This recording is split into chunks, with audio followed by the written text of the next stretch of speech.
Hello guys and welcome to SteveKnows. We've got some more virtual reality stories coming your way, such as some more information on the VR title Lo-Fi. We got a new game coming to the Oculus Quest, which is a bit of a head scratcher. Left 4 Dead 3 leaks, a new VR battery pack for the Oculus Quest that I might have to get my hands on, a Solaris update for the Oculus Quest as well, which is a highly anticipated game, and a huge update for No Man's Sky with over 300 improvements.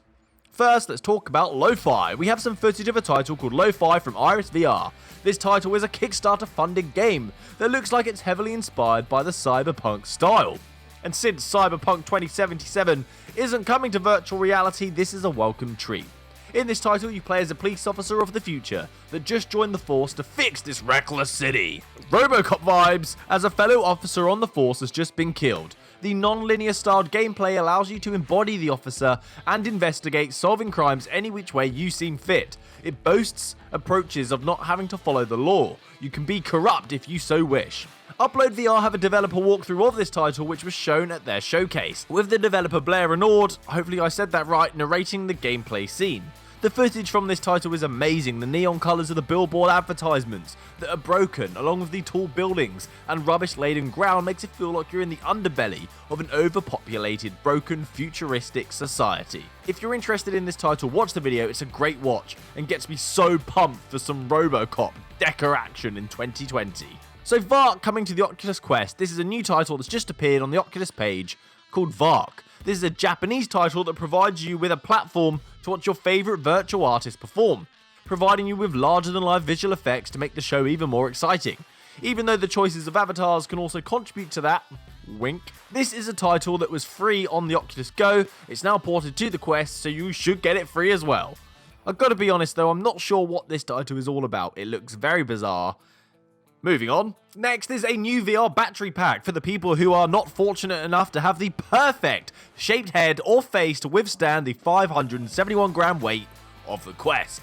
I am one of those people. After an hour, the back of my head gets an aching burn sensation, or my forehead feels like it's been squeezed to make a fresh glass of Steve juice. That sounded much better in my head. And if you're someone who likes to play the Quest for longer than the 2-hour session the current battery allows, you now have an option for this new battery pack that has been released that is designed to tackle both of those issues in one. The company called Rebuff Reality, I love the name, has made pre-orders available for the shipment of a counterweight battery pack that straps to the back of the Quest to center the pivotal point of weight. This hopefully means that you don't feel all the weight on your face as it's being pulled on the back of your head to more evenly distribute the weight, allowing for longer play sessions, which you can do because the power bank can charge the headset for up to 8 hours. That is one long play session, almost a full-time job. The kit comes with one battery pack, 2 cable management clips, a USB-C cable. It also has some comfort padding and some straps to secure and remove the battery pack from the back of the Quest. One thing is for certain though, this definitely looks like the coolest battery pack I've seen. It's nice to have a battery pack specifically designed for this purpose, instead of the although genius self-hacked ways we've seen. Next, Solaris on the Oculus Quest gets an update. Solaris is the title that was showcased at E3 and it piqued a lot of interest. Upload VR just posted an interview with the developers First Contact Entertainment, who also created the Firewall Zero on PlayStation VR. Great title. This game was shown off at the Upload VR showcase as well. The game's premise is you are a bunch of athletes about to partake in a virtual sport of combat, where you are to eliminate the opposition. They ensure this vision of a simulation is upheld with things such as the bullets hitting walls will glitch out as they are removed from the simulation. The interesting part about this title though is the helmet visor, as it takes the augmented reality approach for your HUD. You will see all the information displayed inside of your visor as if you were Tony Stark in your Mark III. I do like the approach that this is about you stepping into a simulation instead of it being a virtual reality experience. It's a slightly different take on the VR game space. This title's coming to the Oculus Quest as well, so happy days next year. Next, the Left 4 Dead 3 leak. Left 4 Dead 3 could be coming to our VR worlds. I love Left 4 Dead. It was one of the few titles that really enforced teamwork and collaboration in the midst of high-octane, fast-paced zombie-killing action. So if you didn't work together, you would probably struggle to make it through the level. Whether you be communicating to find the crying witch, whether you want to avoid her or tactically take her out, before she manages to jump on you and rip you apart. And if you're not aware, Left 4 Dead is a first-person zombie game that's based around cooperative gameplay. It wasn't the most stunning game, but it sure was fun. So Left 4 Dead 3 stopped production and was never actually completed due to the issues with the Source 2 game engine it was built upon.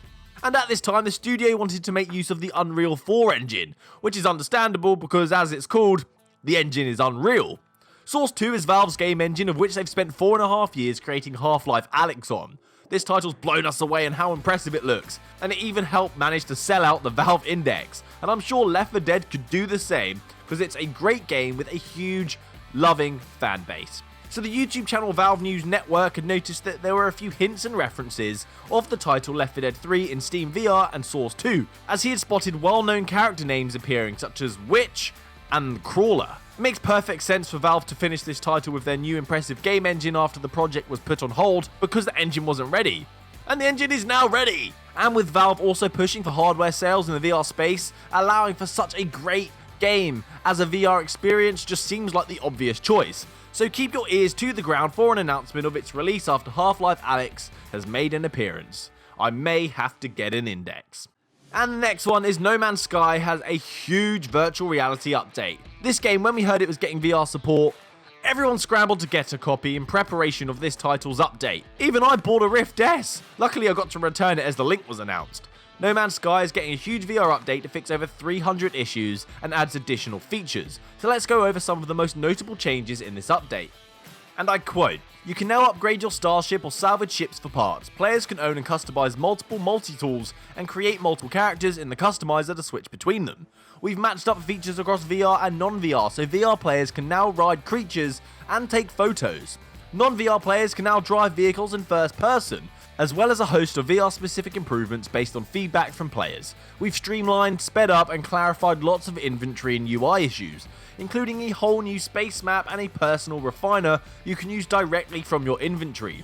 There are new technologies and base parts as well, so you can build even more crazy things. They've also overhauled and optimized the terrain manipulator, but it has new visual effects and new ways to carve your mark into the landscape. And there are literally hundreds, 297 bug fixes, small features and bits of polish that we stuck in this update as well. This is one of the largest updates I've heard of in a long time. There were a bunch of things people were not impressed with NMS, alongside many things people were impressed with, such as the open world seamless play. There was like no loading in this title. It was like a universe at our fingertips. I may have to dive back in on this one with the Oculus Link and fly that ship. Oh, it was fun.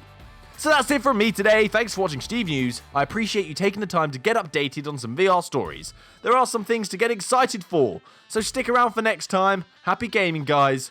Good day.